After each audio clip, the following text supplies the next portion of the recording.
In setup, you make sets in all directions to score as many points as possible. Here's a run-through of the rules so you can get started on the game quickly.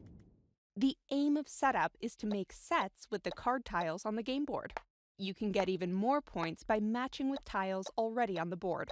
The more card tiles in the sets you make, the more points you get, and the more spaces you can move on the game board. The winner is the first player to reach the finish line. Each player takes a tile holder and a playing piece in the same color as the 2 personal bonus squares in front of them on the board. Place the playing pieces on the setup square. Put the 50 card tiles into the bag and place the bag next to the board. Take 4 card tiles from the bag and place them on the 4 common squares in the middle of the board. Each player then takes 4 card tiles from the bag and places them in their own tile holder. Make sure to keep them hidden from the other players. These 4 card tiles are your own hand. Then take 4 more card tiles from the bag and place them next to the board with the numbers facing up so that everyone can see them. These 4 card tiles are the common hand. There are 5 different colors: stars, hearts, diamonds, flowers, and raindrops. And there are 50 card tiles with the numbers 1 to 10 in each suit. A set consists of at least 2 card tiles. There are 2 types of sets: same numbers but different colors, and consecutive numbers in the same color. You play setup in turns. Let's jump in mid-game to see how that works. When it's your turn and you make a set, you do so by placing 1 or more card tiles from your own hand, from the common hand, or from both.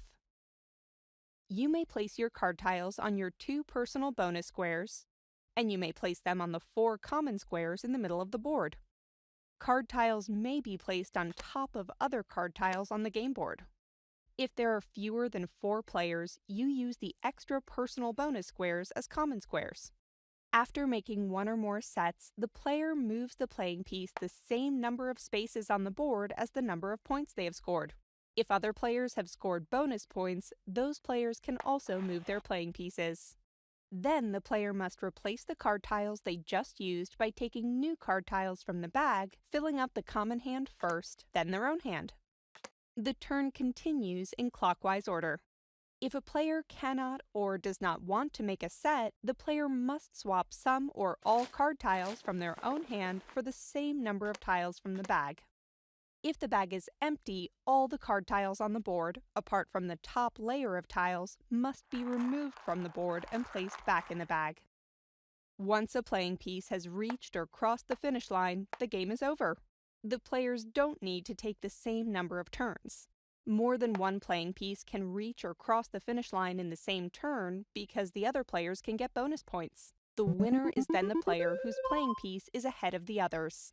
If there is more than one player at the exact same distance past the finish line, the winner is the player who was the last person to place tiles on the board. Use the finish line corresponding to the number of players. Let's take a closer look at making sets. The card tiles you place must be part of the same set, and only the visible tiles on the board, meaning those in the top layer, can be part of a set. In this example, the red player plays a 3 and a 5 of flowers, and makes a set of 3, 4, 5, and 6 of flowers. A set can be made in any direction indicated by the white lines on the board. A set can change direction and cross its own path. For example, here the purple player plays a 7 of flowers and makes a set of 3, 4, 5, 6, and 7 of flowers. Card tiles you place can also become part of multiple sets. Simply by placing a 3 and a 5 of stars, the yellow player makes 3 sets with tiles already on the board. 3, 4, and 5 of stars make one set, 5 of raindrops, 5 of stars, and 5 of flowers make another, and 3 of stars and 3 of hearts make a third set. Let's see how points are awarded by looking at the yellow player's 3 sets. Each tile is worth 1 point, and a tile is only counted once regardless of the number of sets it's part of. This means that the yellow player scores 6 points. A player can also score bonus points on another player's turn. That happens if the player whose turn it is has made a set with one or both card tiles on the other player's personal bonus squares. So when the yellow player made sets with the card tiles on the green player's personal squares, the green player receives 2 bonus points and can move their playing piece ahead 2 spaces. Each player must keep an eye on their own personal bonus squares and check whether the card tiles on their bonus squares are part of the sets just made by the player whose turn it is. If the player does not notice this before the next player takes their turn, the player will not receive any bonus points. You may make a player aware of their bonus points, but you don't have to. Now you're ready to play. The youngest player starts.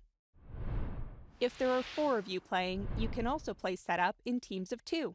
The objective in this version is to avoid being the team with the playing piece in last place when the first playing piece reaches or crosses the 4-player finish line. The same rules apply, but with the following differences. There are 2 teams with 2 players on each team. Each player has their own card tiles, tile holder, and playing piece, so each team has 2 playing pieces, 1 per player. Team players sit next to each other so that they can see each other's card tiles and discuss. A team player is still only allowed to use the card tiles from their own hand and the common hand. Each team player takes it in turns to play, with the players taking turns in a figure of 8. When a player scores points, they move their own playing piece that same number of spaces.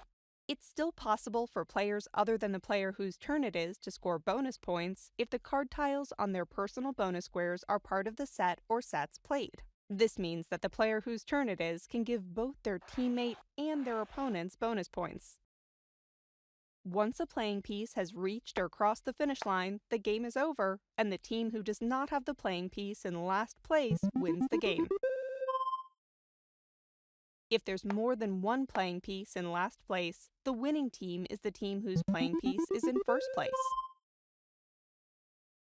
If there's more than 1 playing piece in last place and more than 1 playing piece in first place, the winning team is the team who placed the last tiles on the board. And that's all there is to setup. Now have fun!